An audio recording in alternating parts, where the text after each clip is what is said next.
Hello, everyone, and welcome back to my ongoing series on the Bhagwad Gita. Please watch the earlier videos so that this video makes some level of sense to you guys. Here we take up or we come to a point where Bhagwan Shri Krishna is continually trying to enlighten Arjun in the ways of Dharma. And we come to the shlok 42 of the second adhyaya of the Bhagavad Gita.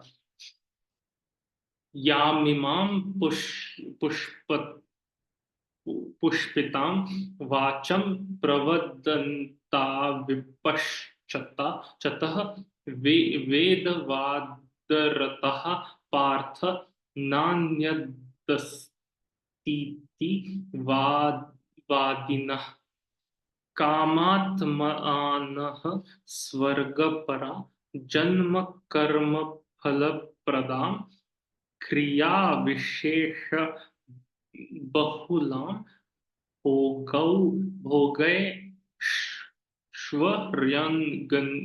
गतिम प्रति Bhogeshwarya Gatim Prati. That is, men of small knowledge are very much attached to the words of the Vedas and which recommend various fruitive activities for elevation to the heavenly planets, resultant good birth, power, and so forth.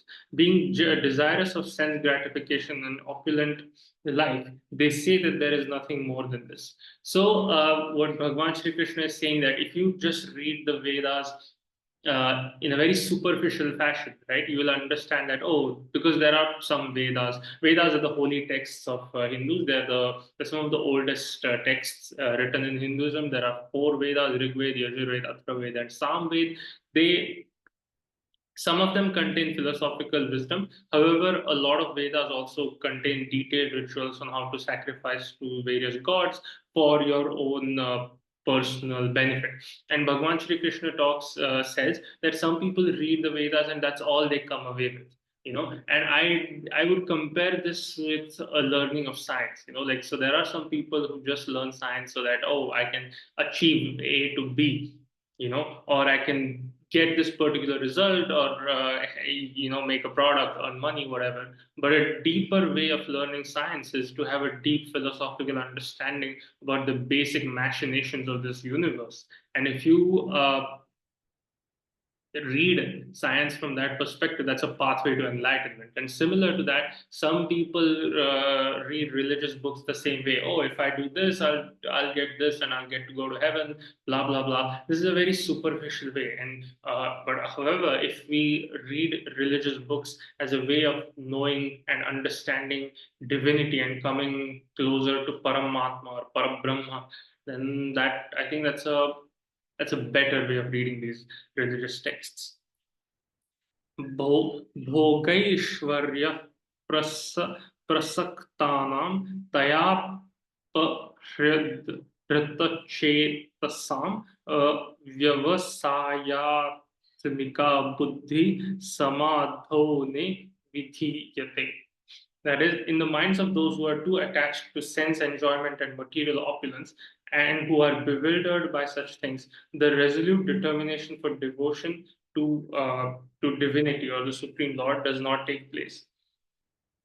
So what Bhagavan Shri Krishna is saying, that if you get too attached to enjoying things in the material world, and you get trapped essentially in enjoying the material comforts of life, this blinds you to the transcendent reality of what is God, to the transcendent reality of what is divinity.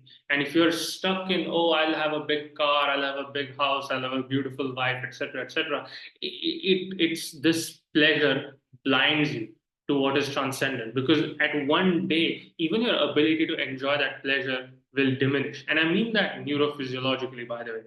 So time for some science, right?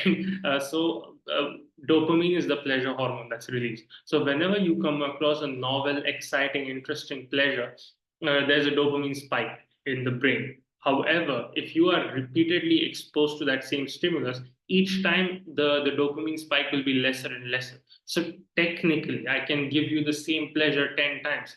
And the pleasure that you felt the first time and the pleasure that you felt the 10th time is less. And we can track it neurophysiologically. And so this is what it means, that any pleasure that you encounter in this world will have this tendency to it. However, if you know what is transcendent, if you have a spiritual experience, if you walk the path of enlightenment, then it is possible to feel deep spiritual contentment, profound happiness, which will stay with you, which will enrich and nourish your soul. Because that's the difference between pleasure and happiness. Pleasure comes into your brain or your life. It makes you feel happy, but it is momentary and it fades away. But happiness is something that you feel from the depths of your soul. You feel it in your heart. It overwhelms you and it sustains you. It nourishes you. It transforms you as a human being. And that is something what true happiness can bring. And it is very difficult in this life to find true happiness. And this is why we should try to find it. And we can't find it by material opulence. We can't find it by, whatever. We have to find it by performing great tasks which have deep meaning or doing things which truly matter. So when we seek out meaningful activities and try to perform them, that is where we have the opportunity to do meaningful things in life. And when we have that opportunity, they fulfill us in ways that no material pleasure can. So त्रैगुण त्रैगुण्य विषया वेदा निस्त्रैगुण्यो भावार्जुन निर्द्वंद्व नित्य सत्वस्थो निर्योग क्षेम क्षेम आत्मवन. The Vedas mainly deal with the subject of the three modes of material nature. O Arjun, become transcendental to those three modes. Be free from all dualities and from all anxieties and safety, and be established in the self. Now, what exactly are those three modes of material nature? That will be expanded on in later phrases and later shlokas of the Bhagavad Gita. However, what does Bhagavan Sri Krishna mean when he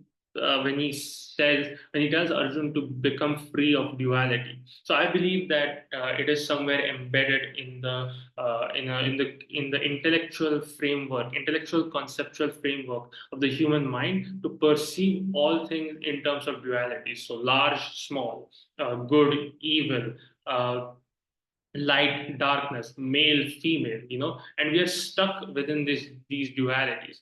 However, oftentimes what we fail to understand is the intersectionality. And I deeply dislike the fact that the woke seems to have also taken this word. I do not mean it in the woke context, by the way. So yeah, the intersectionality between these terms. So, for example, I'll give you an example of the Ramayana, right, where Ravan, someone who kidnapped the wife of Maryada Purushottam Prabhu Sri Ram. But it is said that Ravan never forced himself on on Ma Sita, who was Prabhu Sri Ram's wife, and he waited for her to fall in love with him, essentially, although he had kidnapped her. And it is said that he was a Dashagranthi Brahmin who had great knowledge. He was a great devotee of Lord Shiva who had given him multiple boons. But in the balance of things, he was evil. On the other hand, Maryada Purushottam Prabhu Shri Ram, who was the best that a man can aspire to be in terms of moral character. And so this is what it means to become free of this duality, is to recognize the fact that these categories that we tend to put things in are not so absolute, and to see beyond that. In Hindu, there's a Sanskrit shlok which says "Ekam Satyam Vipraha Bahuda Vidhanti," which means there is one truth, and then there are multiple ways or paths to this one truth. And how do you get to that? And I believe this is step two, I believe, in my humble opinion, towards spiritual enlightenment. That is, one, you recognize the true nature of consciousness. Maybe step two would be that you recognize that the soul is indestructible, that a little part of what is divine is within all of us, within every living being, not just within every human being, within every living being. And third, I would say path towards enlightenment is to have a profound, to fundamentally restructure our intellectual conceptual framework and to look beyond the dualities uh, which in some ways have been forced upon us by maybe a neurophysiological setup. And yeah, I would love to talk more about the later shloks of the Bhagavad Gita. Thank you for your attention. Please like, share, and subscribe. And until then, Jai Shri Krishna.